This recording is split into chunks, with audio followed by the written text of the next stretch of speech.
Денес во вестите на М-нет телевизија ќе гледат. Денеска е Велика сабота, ден за последни подготовки пред најголемиот христијански празник Великден. На полноќ, со тропарот Христос воскресе, верниците 3 пати ја обиколуваат црквата. Потоа следува литургијата, причестувањето и символичното кршење со црвените јајца.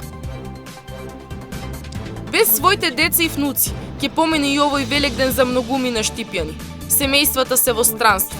Немаат со кого да ја кренат чашата и да наздрават. Камоли да скршат ред муабет или смеа.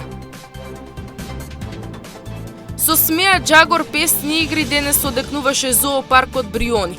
Општина Штип по 4-ти пат ги организира игри без граници, каде најмладите уживаат во дружбата, цртањето на јајца и детските игри. Да не се претерува со храната по великденскиот пост. Можни се здравствени проблеми, велат штипските лекари. 1 до 2 јајца дневно, малку месо и постепено враќање на вообичаената исхрана. Ова е препораката на лекарите по завршувањето на постот за Великден. Почнуваме веднаш по рекламите. Останете со нас.